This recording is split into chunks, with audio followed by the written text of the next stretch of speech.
끝날까지 지켜주시네. 주 사랑이 나를 이끄시네.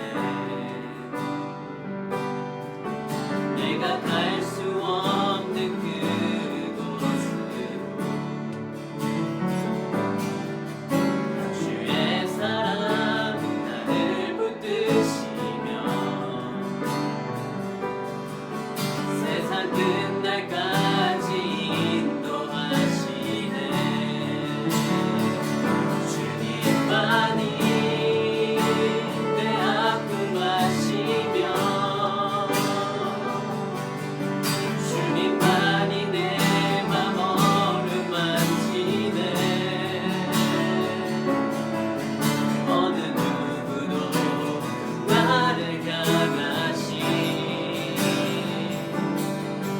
주님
만유관 세신 주님 날 다스리시네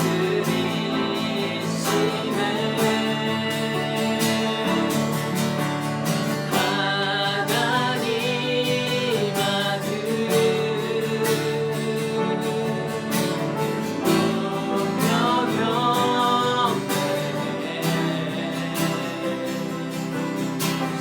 십자가에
다 같이 기도드리시겠습니다.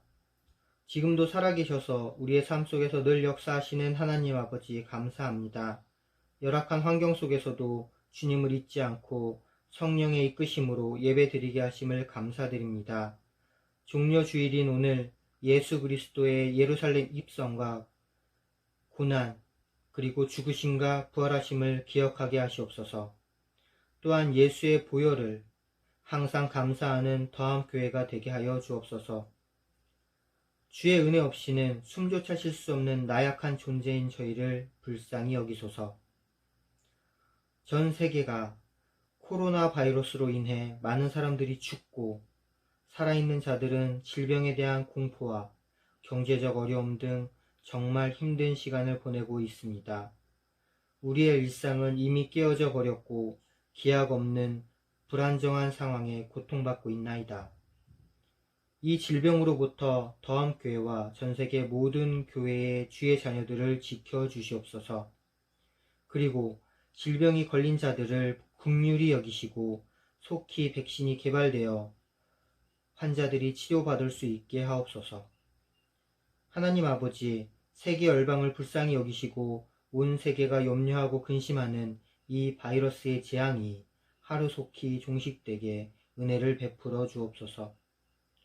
예배를 시작하는 이 시간, 비록 다 같이 주님 앞에 모이지 못했지만 주님의 주관하심으로 예배가 진행되고 예배를 인도하시는 윤지용 목사님에게 말씀의 능력 더하여 주셔서 그 말씀을 통해 모든 교인들에게 힘과 용기를 주시고 또한 이 고난을 이겨낼 지혜를 허락하여 주옵소서.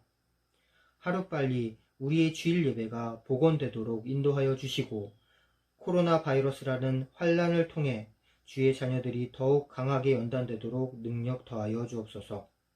그리하여 우리의 일상의 평안함을 저희에게 다시 돌려주옵소서.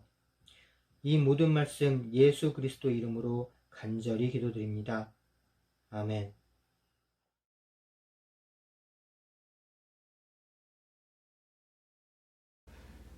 더함교회 예배에 함께 예배하시는 여러분을 하나님의 이름으로 축복합니다. 오늘 본문 말씀은 마가복음 11장 1절부터 11절 말씀입니다. 제가 읽겠습니다. 그들이 예루살렘에 가까이 와서 감람산 벳바게와 베다니에 이르렀을 때에 예수께서 제자 중 둘을 보내시며 이르시되 너희는 맞은편 마을로 가라. 그리로 들어가면 곧 아직 아무도 타보지 않은 나귀 새끼가 매여 있는 것을 보리니 풀어 끌고 오라. 만일 누가 너희에게 왜 이렇게 하느냐 묻거든 주가 쓰시겠다 하라. 그리하면 즉시 이리로 보내리라 하시니 제자들이 가서 본즉 나귀 새끼가 문 앞 거리에 매여 있는지라. 그것을 푸니 거기 서 있는 사람 중 어떤 이들이 이르되 나귀 새끼를 풀어 무엇을 하려느냐 하며 제자들이 예수께서 이르신 대로 말한대 이에 허락하는지라. 나귀 새끼를 예수께로 끌고 와서 자기들의 겉옷을 그 위에 얹어 놓음에 예수께서 타시니 많은 사람들은 자기들의 겉옷을 또 다른 이들은 들에서 벤 나뭇가지를 길에 펴며 앞에서 가고 뒤에서 따르는 자들이 소리 지르되 호산나 찬송하리로다. 주의 이름으로 오시는 이여 찬송하리로다. 오는 우리 조상 다윗의 나라여 가장 높은 곳에서 호산나 하더라. 예수께서 예루살렘에 이르러 성전에 들어가사 모든 것을 둘러보시고 때가 이미 저물매 12 제자를 데리시고 베다니에 나가시니라. 아멘. 아멘. 오늘은 4월 5일이며 또 식목일입니다. 그리고 종려주일이 됩니다. 그리고 내일부터는 또 이제 고난주간이 시작이 됩니다. 이 종려주일은 예수님께서 십자가의 죽음을 위해서 이 예루살렘에 입성하는 그날을 기념하는 절기입니다. 이 예수님께서는 이날 나귀를 타시고 예루살렘에 입성을 하셨으며 이 많은 사람들이 겉옷을 길에 펴고 종려나무 가지를 흔들며 호산나 다윗의 자손이여 찬송하리로다. 주의 이름으로 오시는 이여 가장 높은 곳에 호산나라고 외쳤습니다. 이 일은 이 구약성경 스가랴 9장 9절의 말씀에 예언된 말씀이 그대로 이루어진 날입니다. 오늘은 이 종려주일을 맞이하여 예루살렘에 입성하신 예수님의 모습을 통해 참된 예수님의 모습, 또 우리 성도들이 본받아야 할 모습에 대해서 함께 나눠보고자 합니다. 이 첫 번째로는 예수님께서는 겸손의 왕이십니다. 이 오늘 본문에 기록된 것 같이 드디어 예수님께서는 예루살렘에 입성을 하십니다. 그리고 그 예언대로 나귀를 타고 들어오심을 우리는 보게 됩니다. 이 예수님은 그 당시에 이 많은 사람들에게 이 많은 사역을 하셨습니다. 이 예수님께서는 많은 사람들을 치유하시고 심지어 죽은 사람도 살리셨습니다. 그리고 이 5,000명이 넘는 사람들을 먹이시고 12광주리에 그 음식이 남는 사건들을 행하셨습니다. 그리고 계속해서 이 예수님께서는 이 사람들을 가르치시고 또 복음을 전파하시며 또 많은 사람들을 치유를 하셨습니다. 이러한 사건들이 있었기 때문에 이 이스라엘 백성들은 너무나 들떠 있었고 이 많은 사람들이 이 예수님을 메시아로 생각하고 예수님을 따랐을 것입니다. 그 당시 상황에서 이 예수님이 지역 전체에 얼마나 인기가 있고 모든 사람들이 아는 그런 중심에 있다라는 사실을 의심할 사람은 아무도 없었습니다. 그렇기 때문에 이 시각 그 자리에 있는 모든 사람들이 예수님께서 진정한 왕이 되시기 위해서 이 예루살렘으로 입성을 하신다라고 생각을 했을 것입니다.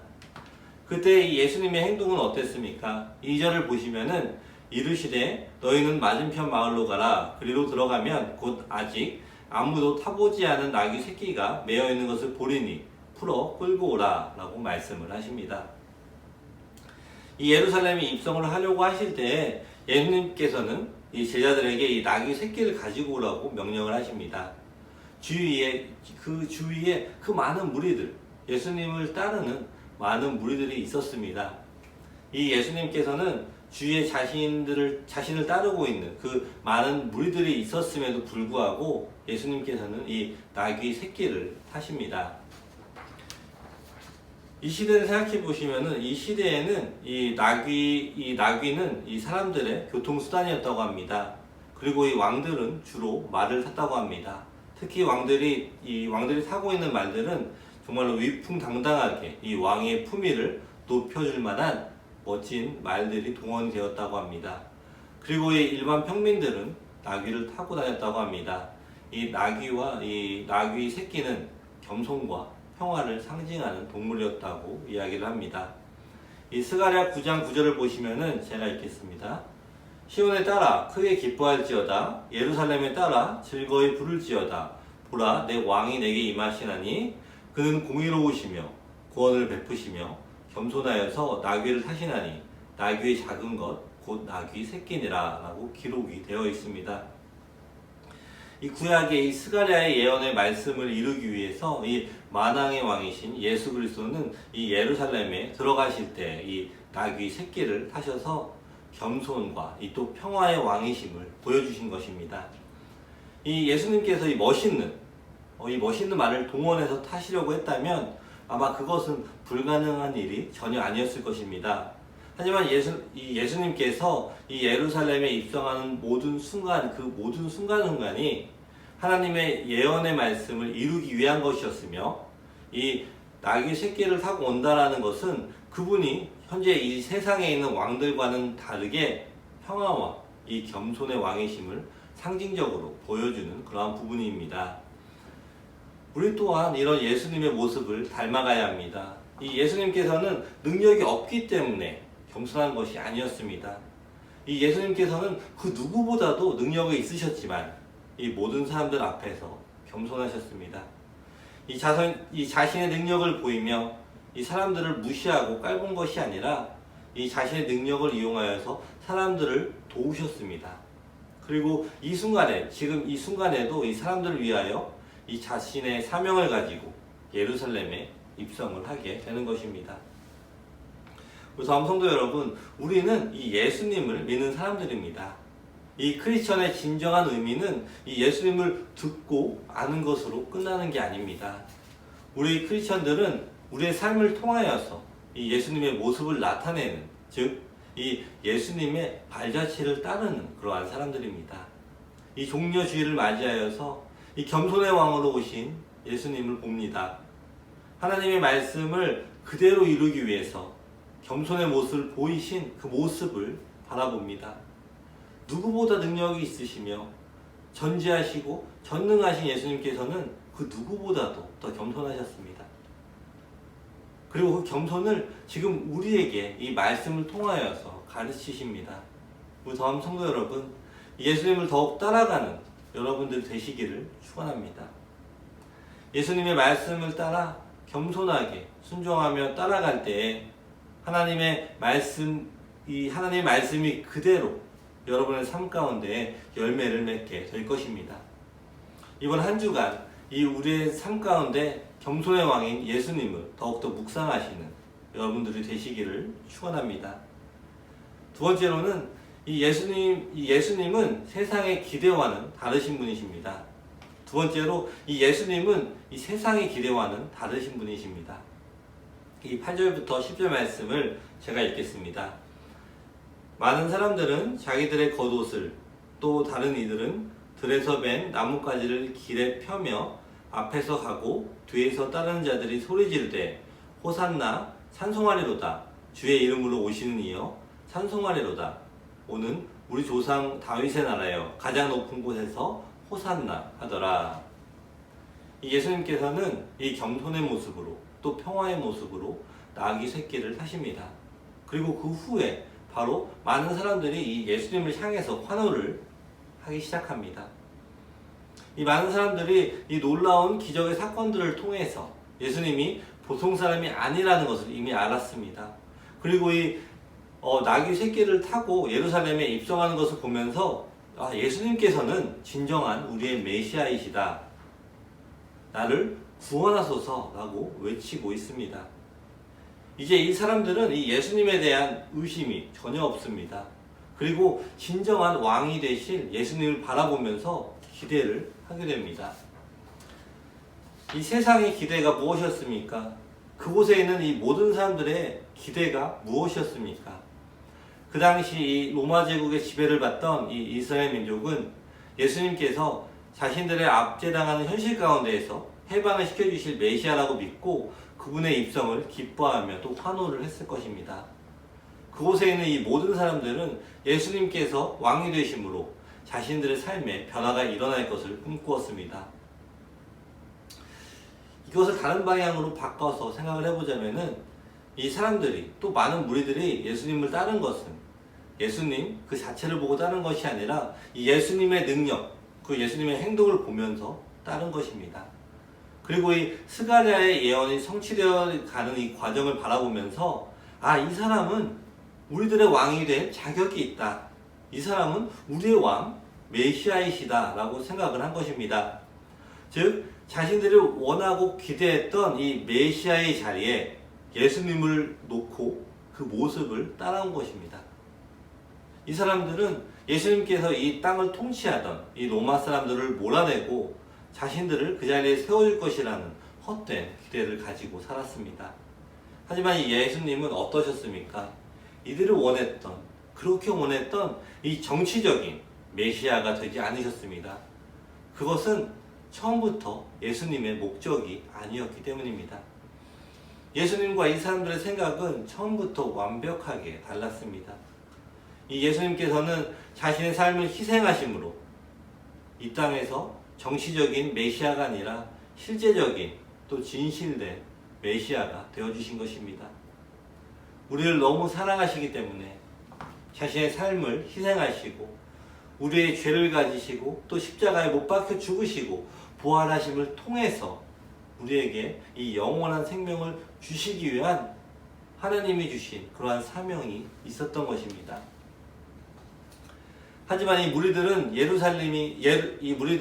예수님이 예루살렘으로 들어오셔서 이 로마 정부와 싸우고 또 그들과 결탁해서 모든 비리를 저지르고 있던 이 제사장들 그리고 이 바리새인들과 종교 지도자들을 다 쓸어버리고 민족 해방의 날을 선포하신 다음에 최고의 민족으로 만들어 주실 것이라는 확실한 이 기대와 믿음이 이들에게는 있었습니다. 하지만 예수님께서는 이 사람들의 기대처럼 행동을 하지 않으셨습니다. 오히려 그런 기대를 가진 사람들 앞에서 이상하고 뜻을 모를 설교만 하시다가 이 로마 병정들 앞에서 끌려가시고 모진 고난을 당하시고 결국 십자가에 죽음을 당하십니다. 이 예수님께서 이 고난을 당하실 때 이 유대 사람들은 어디에 있었습니까? 이 제자들은 어디에 있었습니까? 예수님이 고난을 당할 때에 모두가 등을 돌리고 다 도망을 갔습니다. 며칠 전 예루살렘의 성에 입장할 때만 해도 이 많은 무리들이 종려나무 가지를 흔들며 메시아라고 외치지 않았습니까? 그런데 이 종려주일에 이 예루살렘에 입성을 하시고 성금요일에 십자가에 못 박혀서 돌아가셨습니다. 종려주일부터 이 성금요일 겨우 5일 만에 이 수많은 군중들은 호산나, 호산나라는 외침에서 십자가에 옷을 박으소서라는 말로 완벽하게 바뀌었다라는 것입니다. 예수님을 열렬하게 환영하던 이 무리가 어떻게 이렇게 바뀌게 된 것입니까? 이 사람들은 예수님을 각자 자기의 방식으로 이해를 한 것 같습니다.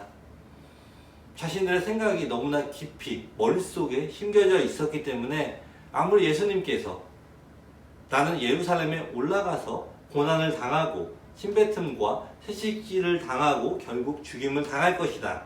그리고 3일 만에 다시 살아날 것이다 라고 이야기를 해도 제자들과 그 무리들은 그 말의 의미를 제대로 깨닫지 못했습니다. 눈에 보이는 이 당장의 현실보다 더 중요한 사람들의 영혼의 구원을 위해서 이 길을 가신다는 것을 깨닫지 못한 것입니다. 그런데 우리가 생각해 봐야 되는 것이 이 세상 사람들의 기대를 예수님께서 충족을 시켜 주셔야 하는 것입니까? 예수님께서는 이 하나님의 말씀을 듣고 또 순종하신 분입니다.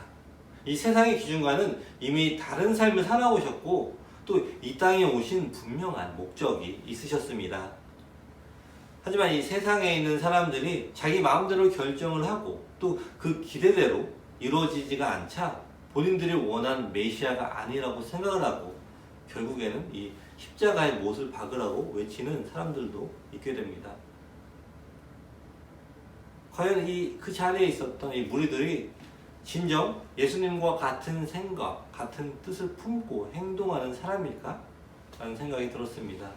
이 사람들은 예수님을 아주 잠깐 본 사이도 아니고 이 예수님이 하신 사역을 바라보며 따라온 사람들인데 예수님의 뜻을 알지도 못하고 알고 싶어 하지도 않았습니다. 자신들의 목적만 중요했기 때문에 예수님의 기적만 바라보고 자신들이 원하는 왕이 되어주시기를 간절하게 원했던 것입니다. 우리가 지금 한번 생각해 봤으면 좋겠습니다. 지금 현재를 살고 있는 우리에게 예수님은 어떠한 분이십니까? 우리는 지금 이 예수님과 같은 곳을 바라보고 있습니까? 예수님의 뜻을 이해하고 품고 살아가고 있습니까? 아니면 이 이스라엘 백성들처럼 내가 원하는 것, 내가 바라는 예수님만을 찾고 있는 것은 아닙니까?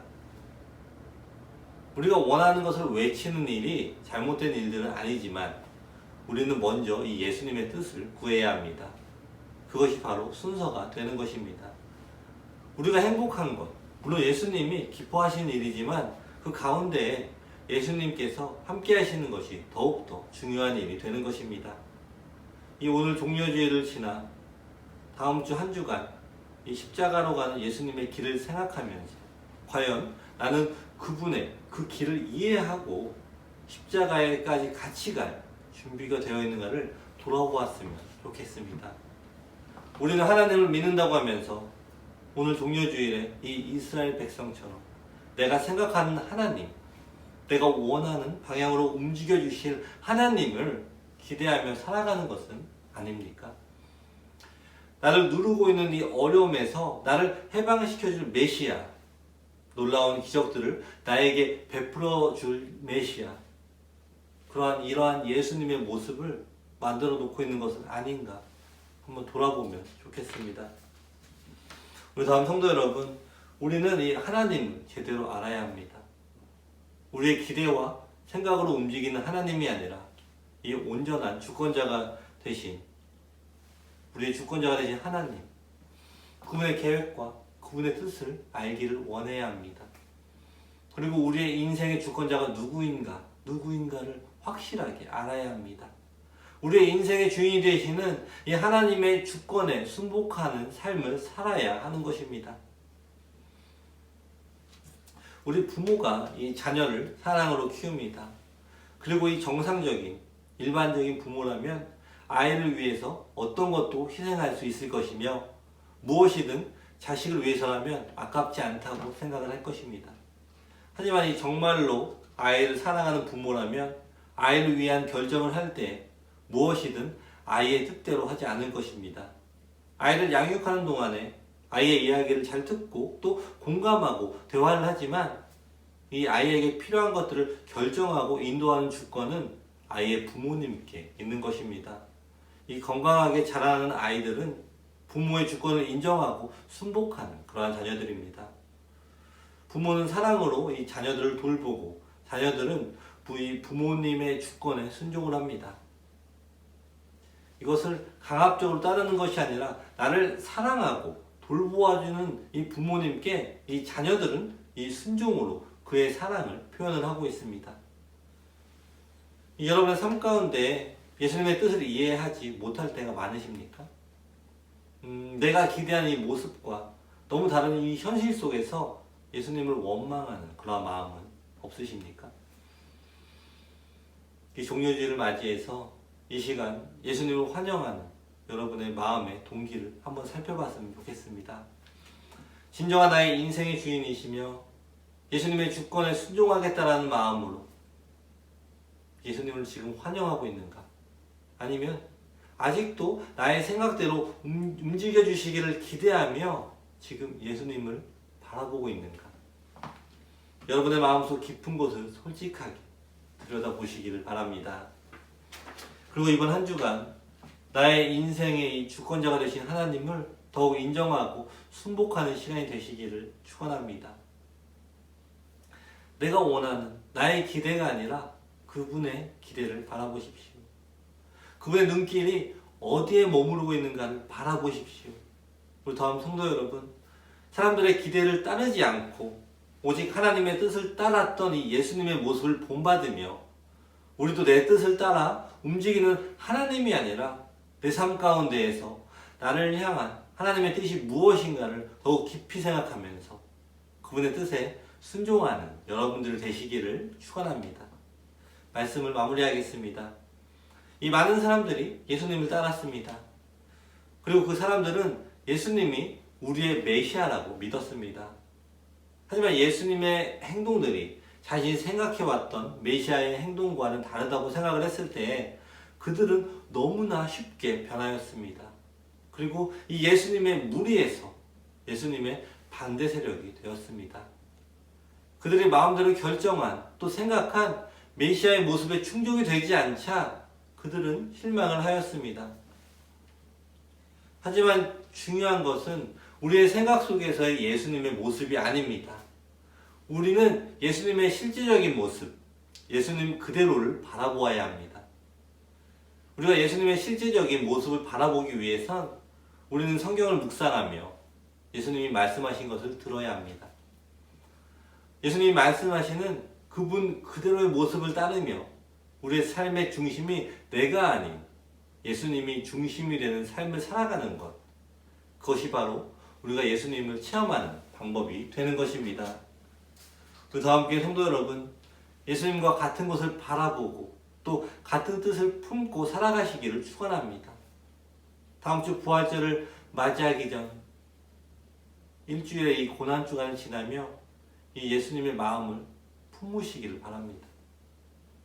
나 하나를 위해서 자신의 모든 것을 버려 하나님의 말씀을 순종하신 그 예수님의 순종을 묵상하시는 한 주가 되시기를 바랍니다.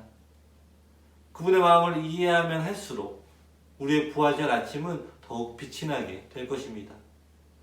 이번 한 주간 예수님의 이 고난의 자리에 함께하며 더욱 예수님의 마음을 이해하는 귀한 한 주간이 되시기를 축원합니다. 함께 기도하시겠습니다.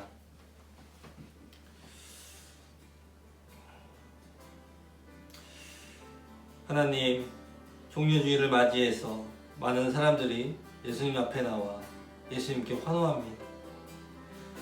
우리는 지금 무엇을 하고 있습니까? 그들이 구한 것, 그들이 환호했던 그것을 우리가 지금 그대로 하고 있지 않습니까? 예수님, 이번 한 주간 오직 예수님을 구하게 하시고 예수님의 고난의 발자취를 하나하나 따라가는 우리 성도들이 되게 하여 주시옵소서. 그분의 순종을 따라갈 때에 우리의 삶에도 이 생명을 살리는 귀한 열매가 맺혀질 줄을 믿습니다. 이번 한 주간 더욱 예수님의 고난에 감사하게 하시고 나의 삶을 통해서 더욱 예수님을 나타내는 우리가 되게 하여 주시옵소서. 예수님의 이름으로 기도드립니다. 아멘. 아멘.